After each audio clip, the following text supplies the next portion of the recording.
السلام علیکم ورحمۃ اللہ وبرکاتہ۔ نحمده ونصلی علی رسولہ الکریم، اما بعد فاعوذ باللہ من الشیطان الرجیم، بسم اللہ الرحمن الرحیم۔ ما یلفظ من قول الا لدیہ رقیب عتید، صدق اللہ العظیم۔ میرے محترم بزرگوں، عزیز دوستوں اور بھائیوں، اللہ تبارک و تعالیٰ نے ہم پر بے شمار نعمتیں عطا فرمائی ہیں جن کا احاطہ نہیں کر سکتا، جن کو آدمی شمار نہیں کر سکتا، گن نہیں سکتا۔ اسی کو قرآن کریم کے اندر فرمایا، وَإِن تَعُدُّوا نِعْمَةَ اللَّهِ لَا تُحْصُوهَا، اگر تم اللہ کی نعمتوں کو شمار کرنا چاہو، گننا چاہو تو اس کو شمار نہیں کر سکتے، گن نہیں سکتے۔ اللہ تبارک و تعالیٰ کی من جملہ نعمتوں میں سے ایک عظیم نعمت زبان کی ہے، جو خالص اللہ تعالیٰ نے انسان کو عطا فرمائی ہے۔ دیگر مخلوقات کو یہ زبان کی نعمت نہیں عطا کی گئی۔ اسی لیے فن منطق میں انسان کی تعریف میں کہا گیا کہ یہ حیوان ناطق ہے، بولنے والی مخلوق۔ اس کے علاوہ دیگر مخلوق کو بولنے کی صلاحیت نہیں، تو ان کو ہم اپنے محاورے میں منہ نہیں سو جانور، زبان اسے نہیں عطا کی گئی، ایسی مخلوق۔ زبان کی یہ نعمت کتنی عظیم ہے، ذرا سوچیں اور تصور کریں۔ اگر خدا نخواستہ تھوڑی دیر کے لیے زبان کی نعمت کو، بولنے کی صلاحیت کو اگر اللہ تعالیٰ سلب کر لیں، چھین لیں، آدمی بیمار ہے، پانی کا تقاضا ہے، بولنا چاہتا ہے کہ مجھے پانی لے آؤ، نہیں بول پا رہا ہے تو کتنی تکلیف ہوگی۔ یہ زبان دل کے ارادے کو ظاہر کرنے کا ایک ذریعہ ہے۔ معافی ضمیر کی صحیح ادائیگی یہ زبان کے ذریعے سے آدمی کرتا ہے۔ تو اللہ کی ایک عظیم نعمت ہوئی، اس زبان کے ذریعے سے بہت سے فوائد اور منافع کو انسان حاصل کر سکتا ہے۔ اگر غلط استعمال کیا، اسی میں بے احتیاطی ہوئی، تو بہت سارے نقصانات بھی انسان اسی زبان کے ذریعے سے کماتا ہے، حاصل کرتا ہے۔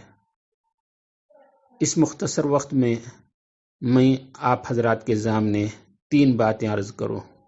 پہلی بات زبان کے فوائد، دوسری بات زبان کے نقصانات، اور تیسری بات زبان کے حفاظت کا طریقہ اور اس کا علاج۔ پہلی بات زبان کے فوائد۔ زبان کے بے شمار فوائد ہیں۔ اس زبان کے صحیح استعمال کے ذریعے سے انسان جنت کو بھی حاصل کر سکتا ہے۔ یہی زبان بہت سارے نیکیوں کے حاصل کرنے کا وسیلہ اور ذریعہ بھی بنتا ہے۔ یہی زبان کسی حرام چیز کو حلال کرنے کا واسطہ اور ذریعہ بھی بنتا ہے۔ یہی زبان کا صحیح استعمال آدمی کے درمیان محبت کے، الفت کے، مودت کے قائم ہونے کا ذریعہ بھی بنتا ہے۔ اسی کی تھوڑی اور وضاحت سمجھیں۔ یہ کافر اور مشرک ہے، زندگی بھر کفر اور شرک کے اندر وہ وقت گزارا، زندگی گزارا، آخر میں ندامت ہوئی، اللہ کے دربار میں توبہ کیا اور صدق دل سے کلمہ شہادت ادا کیا، اشہد ان لا الہ الا اللہ و اشہد ان محمد رسول اللہ، اور اس کے بعد اس کا انتقال ہو گیا۔ تو یہ زبان سے ادا کیا ہوا کلمہ شہادت سیدھے اسے جنت تک پہنچائے گا۔ جنت تک پہنچانے کا یہ زبان ذریعہ بن رہا ہے۔ اسی طریقے سے آدمی اپنی زبان سے سبحان اللہ کہہ رہا ہے، کتنا ہلکا پھلکا کلمہ ہے۔ حدیث پاک میں فرمایا کہ اس کی وجہ سے میزان عمل کا آدھا حصہ بھر جاتا ہے۔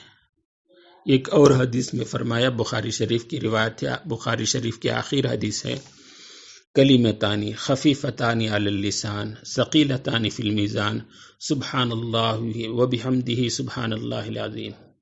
2 ہلکے پھلکے کلمے، زبان کی ادائیگی کے اعتبار سے بہت ہلکے، لیکن میزان عمل میں بہت بھاری ہے۔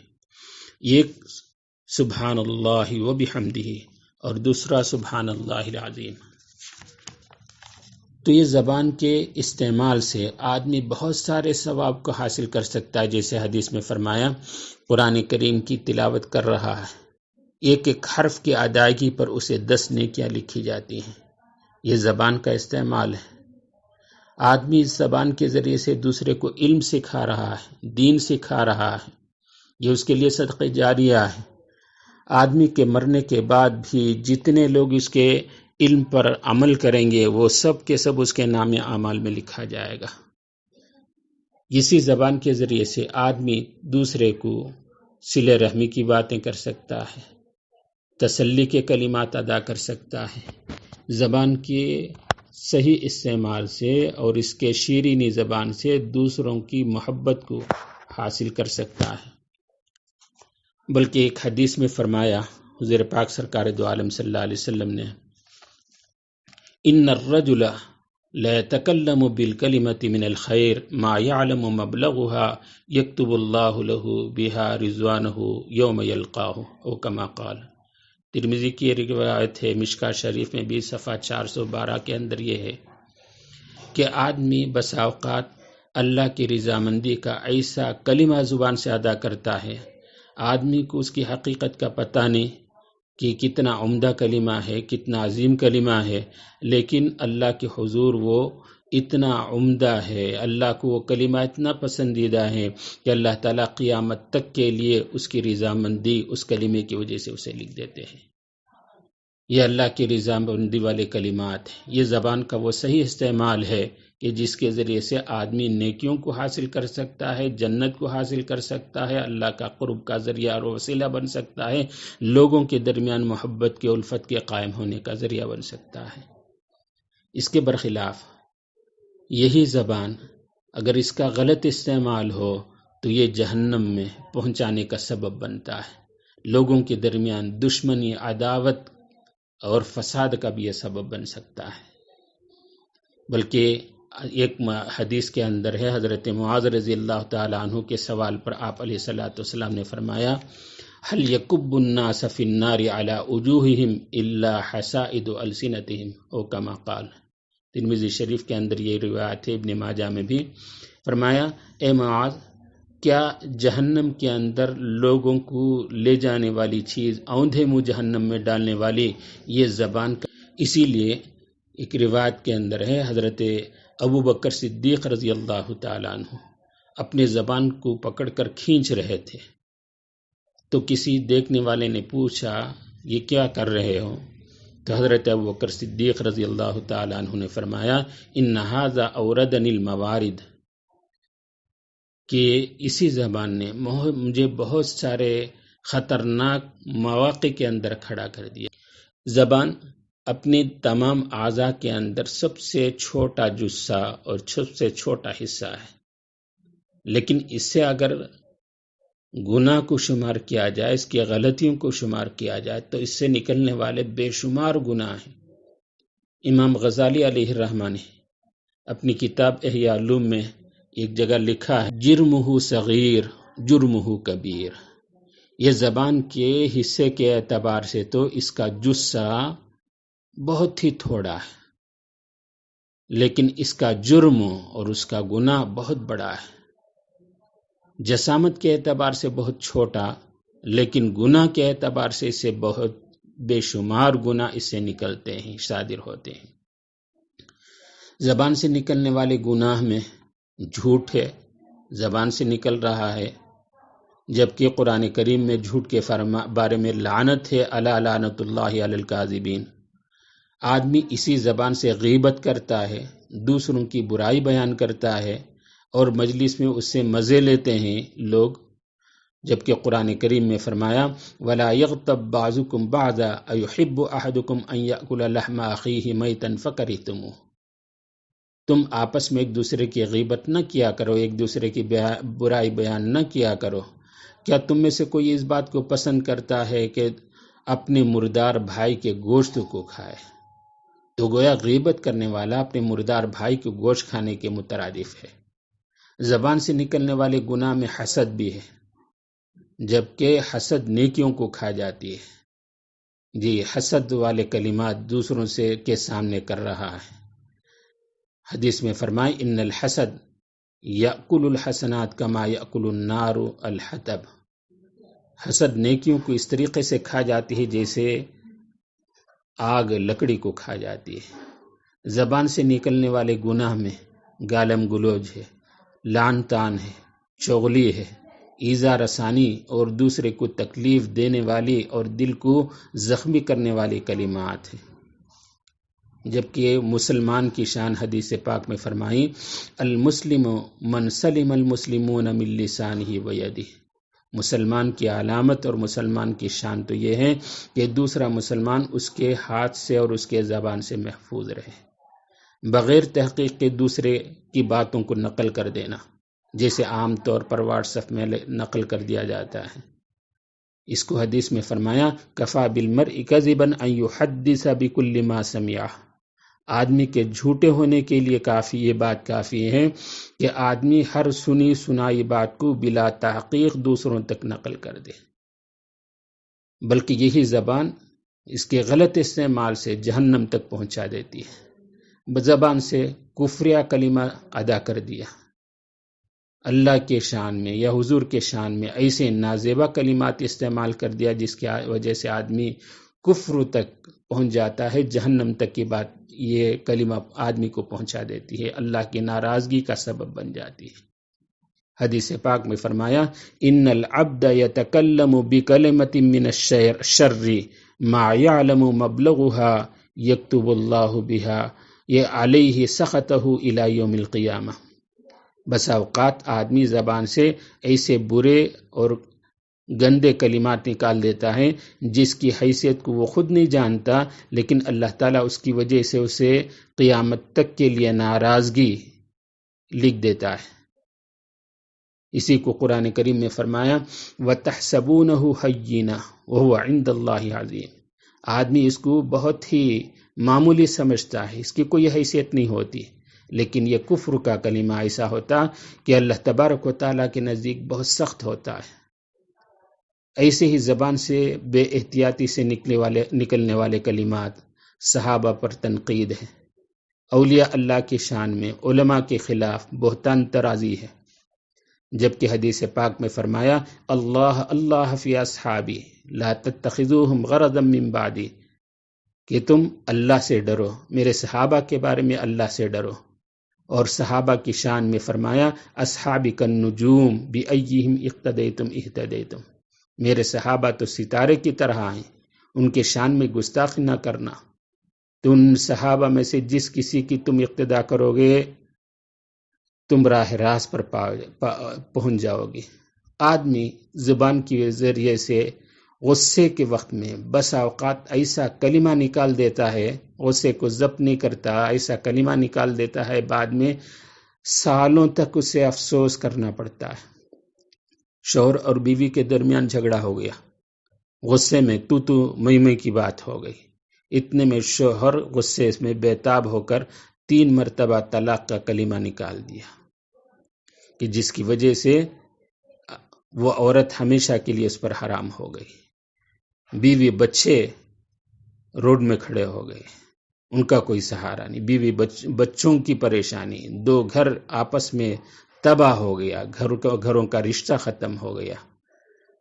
تو یہ غصے میں آج نکلنے والے وہ کلمات ہیں کہ جس کی وجہ سے آدمی صدیوں افسوس کرتا ہے۔ اس لیے آدمی بولنے سے پہلے سوچے میں کیا بول رہا ہوں۔ یہ زبان غلط استعمال کی وجہ سے آدمی کو صدیوں تک افسوس اور صدیوں تک اسے پریشانی اٹھانی پڑتی ہے۔ ایک حدیث میں ہے، حضرت ابو سعید خدری رضی اللہ تعالیٰ عنہ کی روایت ہے، حضور صلی اللہ علیہ وسلم سے نقل کیا، فرمایا آپ علیہ الصلوۃ والسلام نے اذا اصبح ابن آدم فإن الأعضاء كلها تكفر اللسان فتقول اتقوا الله فينا فإنا نحن بك فإن استقمت استقمنا وإن اعوججت اعوججنا، کہ صبح سویرے تمام اعضاء زبان کے سامنے خوش آمد کرتے ہوئے کہتے ہیں تم اللہ کے بارے میں ہم سے ڈرو، یقیناً ہم تمام کے اچھائی اور برائی، نفع اور نقصان کا تعلق تمہارے ساتھ ہے، تم سے وابستہ ہے۔ اگر تم ٹھیک رہو گی تو ہم ٹھیک رہیں گے۔ وَإِنْ اعوججت اعوججنا، اگر تو ٹیڑھی ہو گئی تو ہم ٹیڑھے ہو گئے آئیں گے۔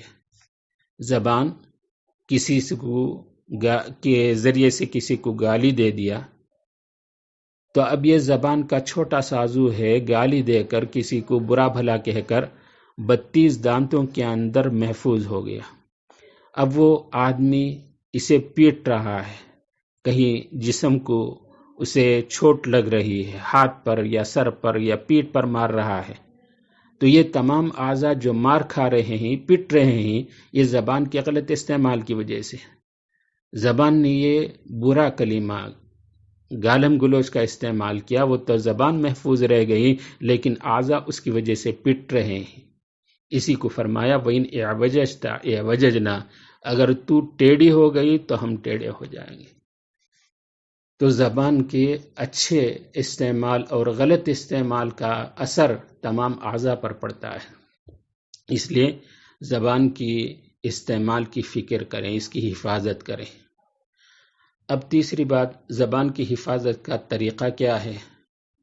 آدمی بولنے سے پہلے یہ سوچ لے، میں یہ جو بول رہا ہوں، بولنے جا رہا ہوں، اس کی وجہ سے مجھے دنیا اور آخرت کا کوئی نفع متعلق ہے کہ نہیں ہے۔ اگر کوئی دنیا اور آخرت کا نفع متعلق ہے تو کہے، ورنہ خاموش رہے۔ حدیث پاک میں فرمایا آپ علیہ الصلوۃ والسلام نے، من یضمن لی ما بین لحییہ وما بین رجلیہ اضمن لہ الجنہ، بخاری شریف کی ایک روایت ہے کہ آپ علیہ الصلوۃ والسلام فرماتے ہیں، جو اپنے 2 جبڑوں کے درمیان کی چیز یعنی زبان اور 2 پیر کے درمیان کی چیز یعنی شرمگاہ کی حفاظت کی ذمہ داری لے لے تو میں اس کے جنت میں لے جانے کا، جنت میں پہنچانے کا میں ذمہ داری لیتا ہوں۔ کتنی بڑی بات ہے! یہ زبان کے حفاظت سے حضور پاک سرکار دو عالم صلی اللہ علیہ وسلم ذمہ داری لے رہے ہیں کہ ہم اس کو جنت تک پہنچائیں گے۔ تو آدمی بے فائدہ زبان کو، بے فائدہ باتوں کو اپنے زبان سے نہ نکالے، اکثر خاموشی سے رہے۔ کوئی خیر کی بات ہے تو کہے۔ آپ علیہ الصلوۃ والسلام کی عادت شریفہ نقل کی گئی ترمذی شریف کے اندر، مشکات کے اندر بھی حدیث موجود ہے، کان رسول اللہ صلی اللہ علیہ وسلم طویل الصمت، آپ علیہ الصلوۃ والسلام اکثر خاموش رہا کرتے تھے۔ یہ آپ کی خاص صفت ہے، گپ شپ سے، فضول باتوں سے، ادھر ادھر کی باتوں سے، مجلس کو آراستہ کرنے سنوارنے سے آدمی محفوظ رہے۔ ایک اور حدیث میں آپ علیہ الصلوۃ والسلام نے ہمیں تعلیم دی، من کان یؤمن باللہ والیوم الآخر فلیقل خیرا او لیصمت۔ مشکات شریف کے اندر ایک حدیث موجود ہے 368 صفحے میں، کہ آپ فرماتے ہیں کہ جو شخص اللہ اور آخرت کے دن پر ایمان رکھتا ہو، چاہیے کہ وہ خیر کا کلمہ کہے یا خاموش رہے۔ تو آدمی اپنی زبان کو استعمال کرنے سے پہلے سوچ لے کہ اس کا کوئی فائدہ مجھے متعلق ہے کہ نہیں۔ اگر کوئی فائدہ متعلق ہے تو کہے، ورنہ خاموش رہے، ضرورت کے وقت بولے۔ دوسری بات، دوسرا علاج، ضرورت کے وقت اگر بولنا بھی ہے تو بہت محتاط طریقے سے، حسن کلام سے، نرمی سے یہ بولے، تو یہ آدمی کی نرم خوئی، نرم کلامی دوسرے کے دل کو متاثر کر دیتی ہے۔ قرآن کریم میں اسی کی تعلیم دی گئی۔ فرمایا اللہ تبارک و تعالیٰ نے آپ علیہ الصلوۃ والسلام کو خطاب کرتے ہوئے، قل لعبادی یقول التی احسن، بنی اسرائیل کے اندر یہ آیت موجود ہے۔ اے نبی جی، اپنے بندوں کو، لوگوں کو یوں کہہ دیں، میرے بندوں کو یہ کہہ دیں کہ تم ایسی بات کہو جو عمدہ ہو، حسن اور خوبصورتی والا، عمدہ بات کہنے کے لیے کہو۔ ایک تیسری بات، کہنے سے پہلے آدمی یہ سوچے میں جو کچھ کہہ رہا ہوں زبان سے نکلنے والا ختم ہو جائیں گے، ایسے نہیں، بلکہ یہ فرشتے اسے ریکارڈ کر لیتے ہیں، محفوظ کر لیتے ہیں۔ اس کے بارے میں ہمیں حساب ہوگا۔ قرآن کریم میں اسی کو فرمایا، ما یلفظ من قول الا لدیہ رقیب عتید، آدمی جو کچھ اپنی زبان سے کوئی کلمہ نکالتا ہے، مگر ایک فرشتے، ایک نگران فرشتے اسے لکھ لیتے ہیں، اسے محفوظ کر لیتے ہیں۔ قیامت کے دن اس کے بارے میں حساب کرنا ہوگا، یہ کلمہ تو نے بے فائدہ زبان سے کیوں نکالا؟ یہ زبان اللہ کی نعمت ہے، تو بے فائدہ اسے استعمال کرنے سے اللہ تعالیٰ کے ہاں اسے حساب دینا ہوگا۔ اس لیے کہنے سے پہلے سوچ لے، یہ میرا زبان سے نکلا ہوا کلمہ ریکارڈ ہو رہا ہے، محفوظ ہو رہا ہے، اللہ تعالیٰ کے ہاں اس کے بارے میں مجھے حساب دینا ہے۔ اس لیے ان طریقوں کو سوچے گا اور ضرورت کے موافق بولنے کی عادت ڈالے گا، اور ضرورت کے موافق بھی عمدہ اور اچھے طریقے سے بولنے کی عادت ڈالے گا، تو انشاءاللہ یہی زبان ہمارے لیے خیر کا اور جنت کو لے جانے کا، جنت تک پہنچنے کا یہ زبان سبب بنے گی۔ اللہ تبارک و تعالی ہمیں زبان کے صحیح استعمال کی توفیق نصیب فرمائے، اس کے شر سے، اس کی برائی سے اللہ تعالی ہماری حفاظت فرمائے۔ آمین۔ وآخر دعوانا الحمدللہ رب العالمین۔